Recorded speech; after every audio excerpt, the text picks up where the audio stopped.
Hello అండి, నమస్తే. Welcome to Bapatla రుచులు. ఈరోజు వీడియోలో ఒక స్పెషల్ రెసిపీ ఒకటి చూద్దామండి. అది రొయ్యల నిల్వ పచ్చడి. పక్కా కొలతలతోటి ఇలా కనుక ప్రిపేర్ చేసుకుంటే చాలా టేస్టీగా ఉంటుందండి. ఇంకా 2-3 మంత్స్ వరకు కూడా బయట స్టోర్ చేసుకోవచ్చు. అదే ఫ్రిడ్జ్లో పెట్టుకుంటే 3-4 మంత్స్ వరకు కూడా ఫ్రిడ్జ్లో నిల్వ ఉంటుంది, ఏం పాడవదండి. రొయ్యల్ని లైక్ చేసేవాళ్ళు ఇలాగా సీజన్లో రొయ్యలతోటి పచ్చడి పెట్టుకొని అన్ సీజన్లో ఎంజాయ్ చేయొచ్చండి. అది ఎలా తయారు చేయాలో ఇప్పుడు చూద్దాం. ఒక 2 కేజీలు రొయ్యలు తీసుకున్నానండి. 2 కేజీల రొయ్యలు కాను అవి క్లీన్ చేసుకుంటే 1 కేజీ రొయ్యలే వస్తాయి మనకి. సాల్ట్ వాటర్లో శుభ్రంగా కడిగేసి పెట్టేసుకోండి. రొయ్యల పచ్చడి కల్లా మీడియం సైజు రొయ్యలు ఉంటేనే టేస్ట్ బాగుంటుంది పచ్చడికి. ఇప్పుడు దీనిలోకి 1 స్పూను సాల్ట్, 1/2 స్పూన్ పసుపు వేసుకోండి. సాల్ట్ పసుపు బాగా రొయ్యలకి బాగా పట్టించండి. ఇలా పట్టించేసి పక్కన పెట్టేసుకోండి. ఇప్పుడు దీనికి మసాలా ప్రిపేర్ చేసుకుందాం. ఒక ప్యాన్ ఒకటి పెట్టేసుకోండి. ఒక 4 స్పూన్స్ ధనియాలు వేసుకోండి. కప్లో అయితే 1/2 కప్పు వేసానండి. ఒక 3 ఇంచులు దాల్చిన చెక్క తీసుకోండి, అది కూడా ప్యాన్లో వేసేసుకోండి.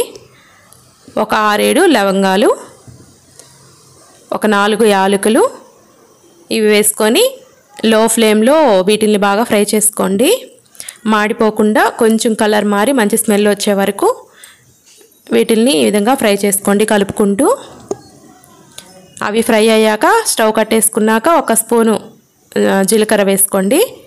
ఫస్టే కానీ వేస్తే జీలకర్ర మాడిపోతుందండి. తర్వాత వాటిని చల్లారి పెట్టేసుకోండి. అదే ప్యాన్లోనే మనం సాల్ట్ అవన్నీ కలిపెట్టుకున్నాం కదా, ఆ రొయ్యలు వాటర్ లేకుండా ఉట్టి రొయ్యల వరకు వేసేసుకోండి.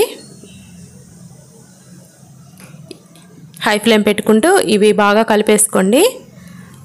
ఒక 2-3 మినిట్స్ కల్లా వాటర్ బాగా ఊరుతాయండి రొయ్యల్లో నుంచి. మూత పెట్టేసుకొని బాగా ఉడికించుకోండి రొయ్యల్ని. 5 మినిట్స్ కల్లా వాటర్ బాగా ఊరుతాయండి.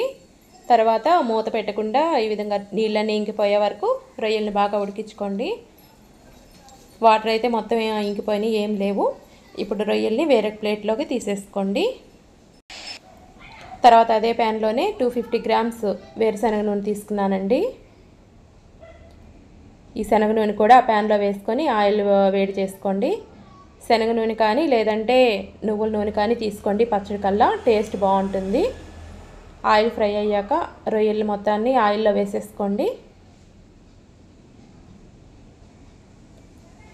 ఈ విధంగా మొత్తం రొయ్యల్ని ఆయిల్లో వేసేసుకోండి. మీడియం టు హై ఫ్లేమ్ పెట్టుకుంటూ రొయ్యల్ని బాగా ఫ్రై చేసుకోండి. గోల్డెన్ బ్రౌన్ కలర్ వచ్చే వరకు రొయ్యల్ని ఈ విధంగా కలుపుకుంటూ బాగా ఫ్రై చేసుకోండి. ఆల్రెడీ రొయ్యలు ఉడికున్నాయి కాబట్టి ఎక్కువ టైం ఏం పట్టదండి. 5-10 మినిట్స్లో ఫ్రై అయిపోతాయి బాగా. మరి క్రిస్పీగా వచ్చే వరకు మాత్రం ఫ్రై చేసుకోవద్దు. అన్నంలో కలుపుకునేటప్పుడు గట్టిగా అయిపోద్ది రొయ్య ముక్క. ఈ విధంగా ఉంటే సరిపోతుంది. తర్వాత దీనిలోకి ఒక 3 స్పూన్స్ అల్లం వెల్లుల్లి పేస్ట్ వేసుకోండి. స్టవ్ లో ఫ్లేమ్లో పెట్టుకోండి. లో ఫ్లేమ్లో పెట్టుకొని ఒక 2 మినిట్స్ పాటు అల్లం వెల్లుల్లి పేస్ట్ని కూడా రొయ్యలతో పాటు బాగా ఫ్రై చేసుకోండి. తర్వాత స్టవ్ కట్టేసేసుకోండి. ఇంకా తర్వాత మనం మిక్సీ పట్టుకున్న మసాలా పౌడర్ ఉంది కదా, ఆ పౌడర్ వేసుకోండి. తర్వాత ఒక 1/2 కప్పు కారం, ఒక 1/2 కప్పు సాల్ట్ తీసుకున్నానండి. స్పూన్స్లో అయితే 4 స్పూన్స్ కారం, 4 స్పూన్స్ సాల్ట్ తీసుకున్నాను. ఇవి మొత్తాన్ని బాగా కలిపేసుకోండి పచ్చడిలో. స్టవ్ కట్టేసుకొని ప్రాసెస్ చేసుకోండి. ఈ విధంగా మొత్తాన్ని బాగా కలిసేలాగా బాగా కలిపేసేసుకోండి. కలిపేశాక వీటిని పూర్తిగా చల్లారి పెట్టేసుకోండి. పచ్చడిని పూర్తిగా చల్లారిపోయిన తర్వాత ఒక మీడియం సైజు నిమ్మకాయలు ఒక 3 తీసుకున్నాను. రసం తీసుకొని ఆ నిమ్మరసం కూడా వేసేసుకోండి. పచ్చడి వేడిగా ఉంటే మాత్రం రసం వేయొద్దండి, చల్లగా అయ్యాకే వేసుకోండి, లేదంటే చేదు వస్తుంది పచ్చడి. నిమ్మరసం కూడా వేశాక ఒకసారి బాగా కలుపుకోండి. ఇప్పుడే ఈ స్టేజ్లోనే చూసుకోండి, సాల్ట్ కారం ఏమన్నా కావాలనుకుంటే ఈ స్టేజ్లోనే ఇంకొంచెం యాడ్ చేసేసుకోండి మీకు ఏమైనా తగ్గినట్లు అనిపిస్తే. ఆయిల్ కూడా తక్కువ అనిపిస్తే కొంచెం వేడి చేసుకొని కొంచెం ఆయిల్ వేసేసుకోండి. ఈ పచ్చడి బయట పెట్టుకుంటే 2-3 మంత్స్ వరకు ఉంటుందండి. కానీ సాల్ట్ ఆయిల్ మాత్రం కరెక్ట్గా ఉండాలి. అవి కానీ తగ్గినాయి అంటే పాడైపోతుంది పచ్చడి. కరెక్ట్గా చూసుకొని పెట్టుకోవాలి. అదే ఫ్రిడ్జ్లో పెట్టుకుంటే 4-5 మంత్స్ వరకు కూడా నిల్వ ఉంటుంది. పిల్లలు హాస్టల్లో ఉంటే వాళ్ళకి పంపించాలనుకుంటే కూడా ఏ డౌట్ లేకుండా పంపించవచ్చు. 2-3 మంత్స్ వరకు కూడా వాళ్ళకి ఏం పాడవకుండా ఎంజాయ్ చేస్తారు. ఒకసారి ఈ విధంగా ఈ కొలతలతోటి ఒకసారి ఇలా ట్రై చేయండి.